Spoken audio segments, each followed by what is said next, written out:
I'm Alex. And I'm Shane. And this is Race Per Minute. Hello, and welcome back to Race Per Minute, where today we will be talking about Haas and their launch of their 2022 contender.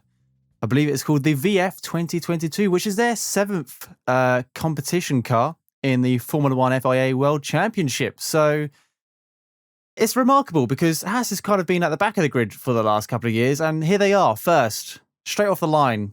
You're first at something.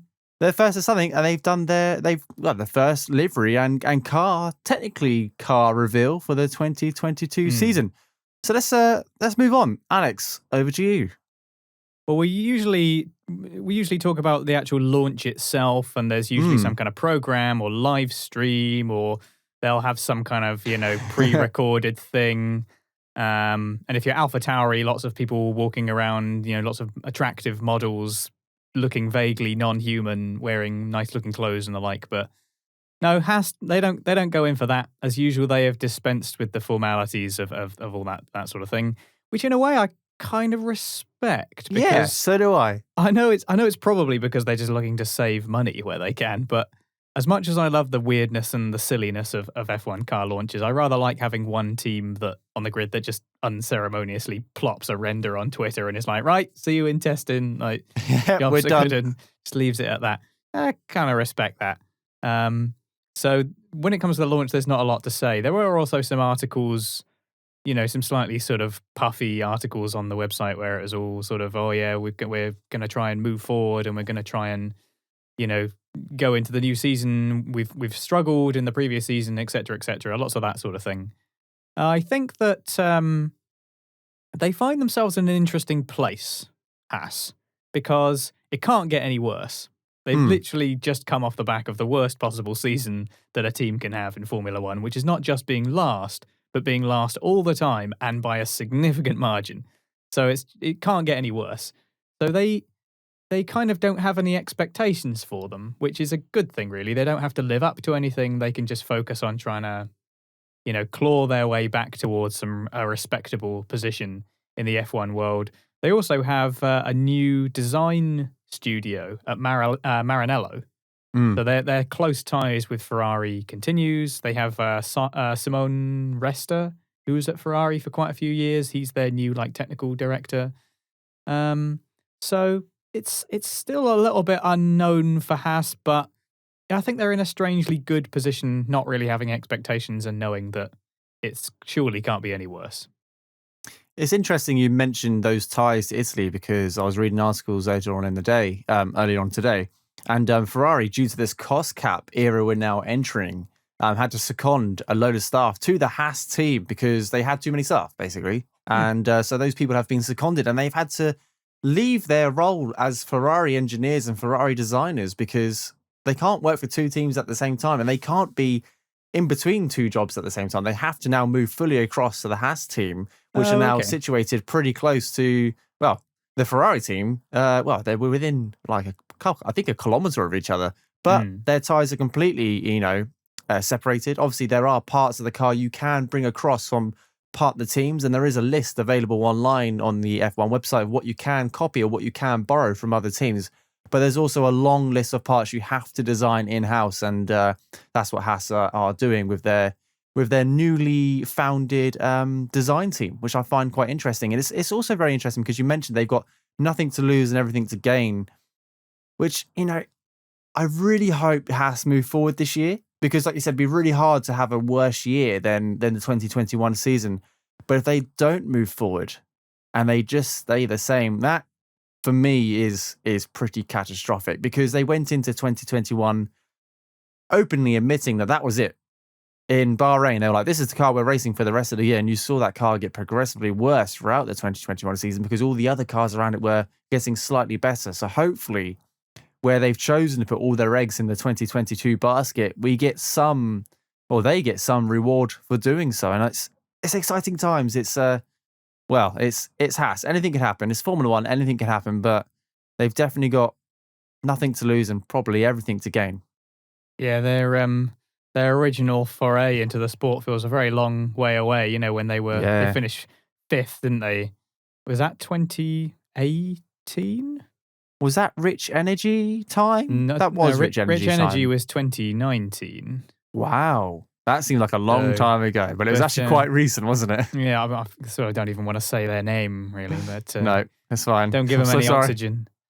But yeah, it feels like they're a long way from when they were this exciting new team in Formula One, and they've sort of lost their identity along the way as well. At first, it was sort of this exciting new American team upstarts, and it's been enough seasons now where that sheen is well and truly gone. And you think that if 22 ends up being much the same as 21, they'll just call it quits and sell the team to someone, or because they can't just keep going like this. I mean, it's not like Minardi, which had a sense of sort of journeymanism about it, where they were doing it for the love of it, and they were these beloved back markers. Like Haas doesn't really have that kind of support behind it, or it doesn't have that kind of vibe to it, as far as I can tell. So yeah, it's hard to imagine that they'll keep going much longer if they can't turn it around this season.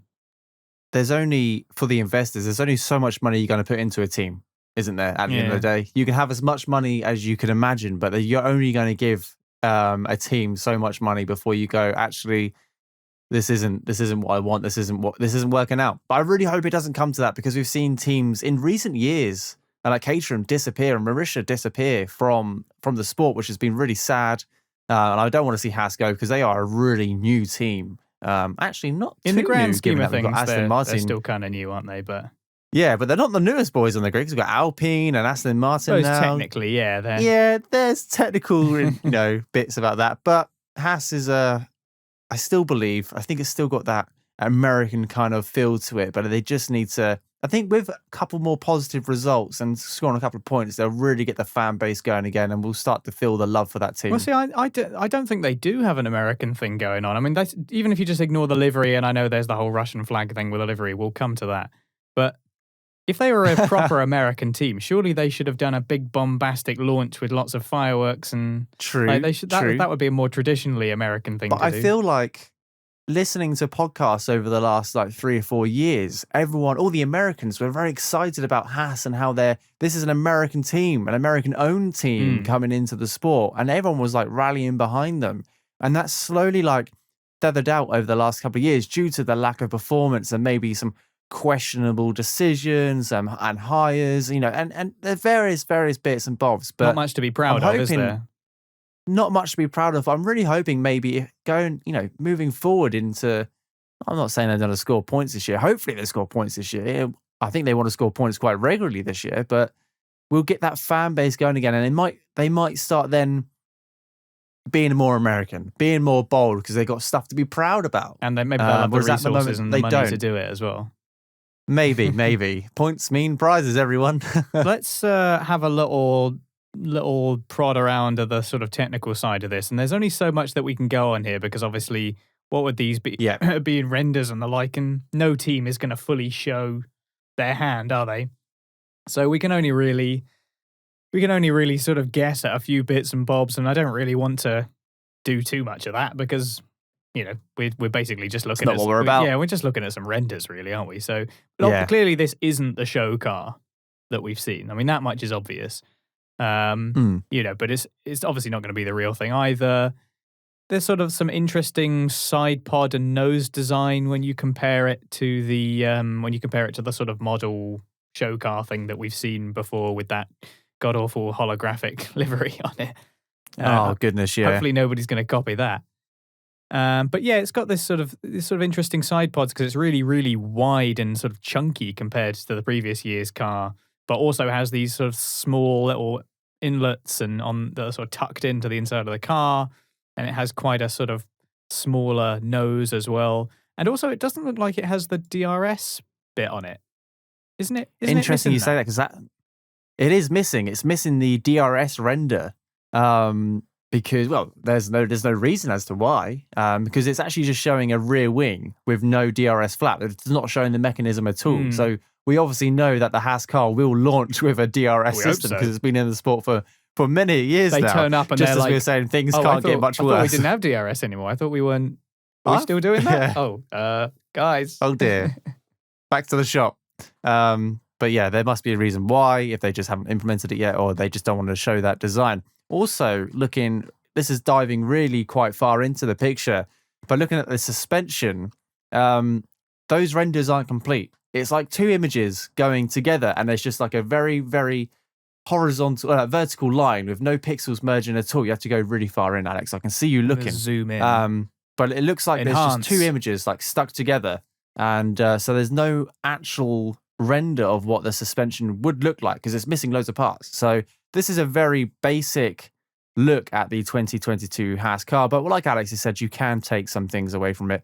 Mostly that the nose is quite thin in comparison to a couple of years, for their philosophy in the last couple of years, and they've got these huge wide side pods but with really small side intakes. It's a strange design.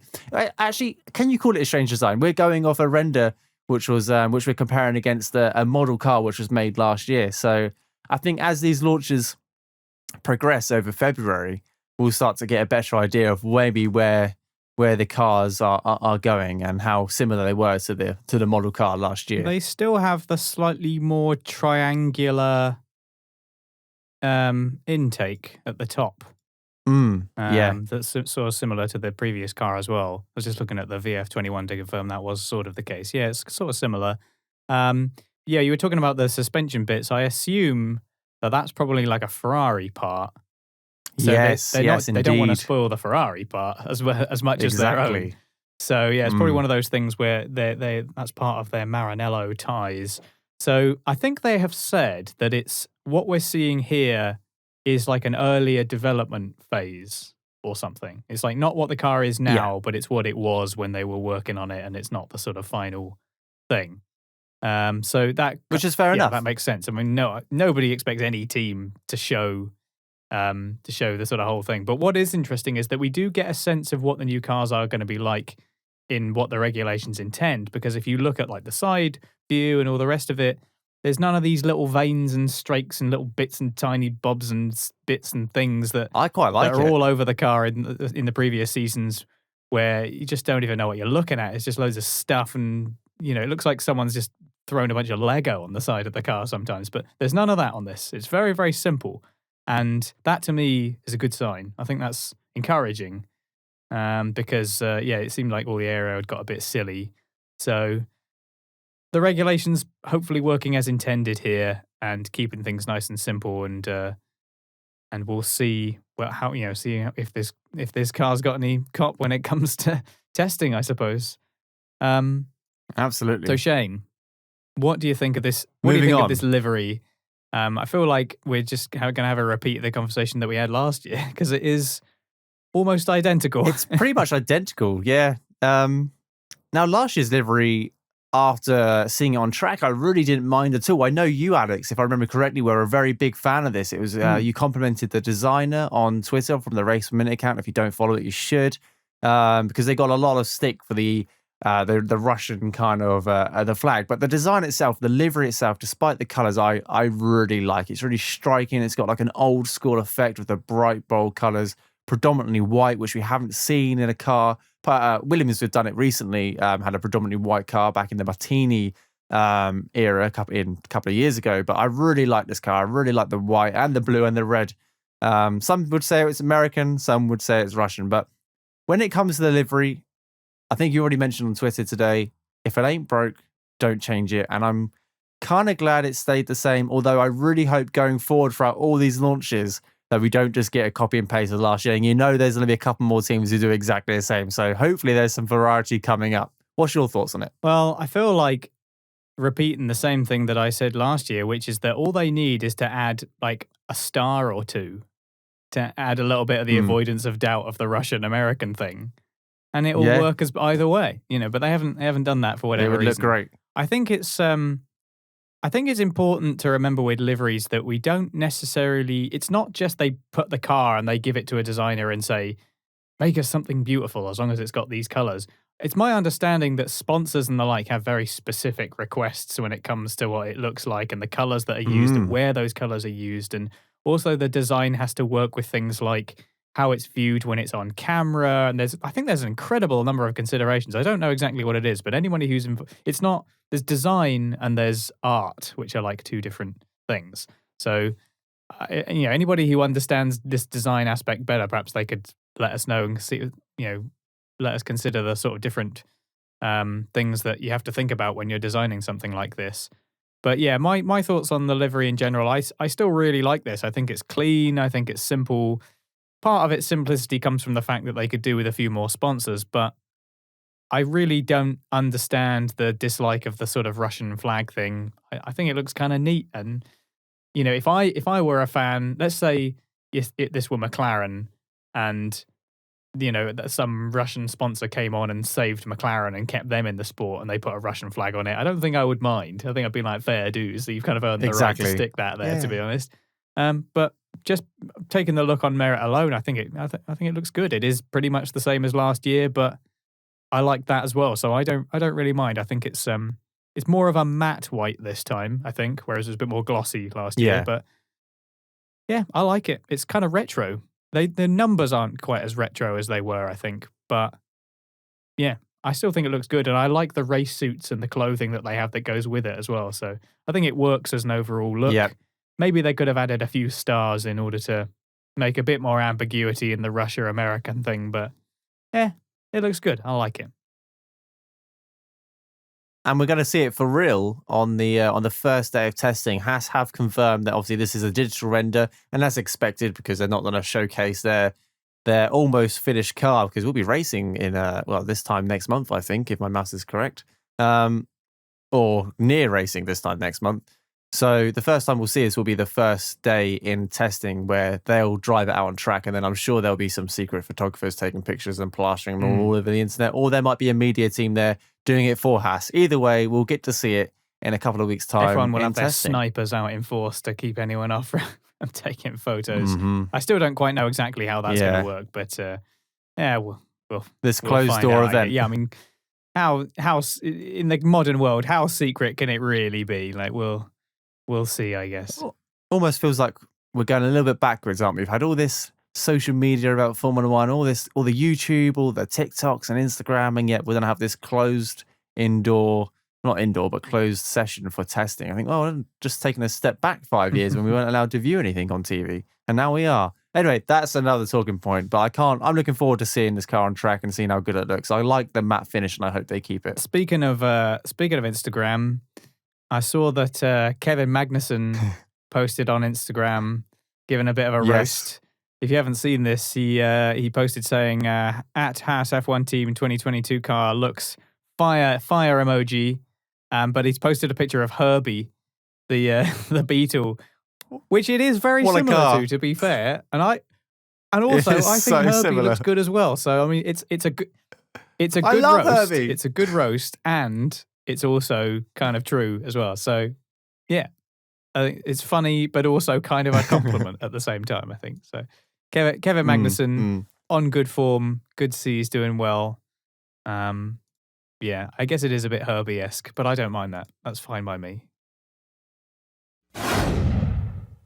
Well, that's our first launch reaction of the new season. It seems strange to think that we're finally here. We're finally into the new season. We were saying before we started recording this episode that it feels like the last episode we did for the previous season was both a long time ago and also not very long ago at all. It's been about, what did you say it was, a month and 1 day? No, just under a month. Okay, so, but yeah, it seems strange to think that here we are. We're talking about the new season. Brilliant. Well, do send us your thoughts or questions about this particular car. At RacePerMinute on Twitter. Tell us what you think of the new Haas VF-22. You can get in touch at RacePerMinute.com. You can also comment below if you're on YouTube. If you like this episode, then do give us a rating or a like and all that sort of stuff that makes the algorithm like us. And if you really like what we do, then you can subscribe to us to get more wherever it is you're getting Race Per Minute. And if you really, really like what we do and you want to help support the show, then you can go to patreon.com/raceperminute, where for as little as £1 a month, you can support the show, help keep the content coming, keep us ad-free, keep us community supported. That's really what we're aiming for. And if you want to be part of that, there's obviously no obligation, but it'd be lovely if you do, and you will get yourself some lovely rewards. Shane, who is coming next? What's the next reveal we've got to do? Unless Williams are going to suddenly spring one on us. We haven't heard anything from them yet, have they? They've been keeping that quiet. But other than that, I think it's Red Bull. They've yet to confirm. Is it? I think it is Red Bull. I don't have the list in front of me, unfortunately. If I knew you were going to spring that question on me, I would have prepared to I've got answer. my calendar up here. Yeah, the 9th, next Wednesday, is going to be Red Bull, and then Aston Martin and McLaren that week, and then 3 more the week after. So yeah, they're all sort of spread out a little bit, but we'll definitely be covering each of those, and I do hope that you will join us for then. So yeah, thanks very much for listening, and we'll see you again very soon. See you soon.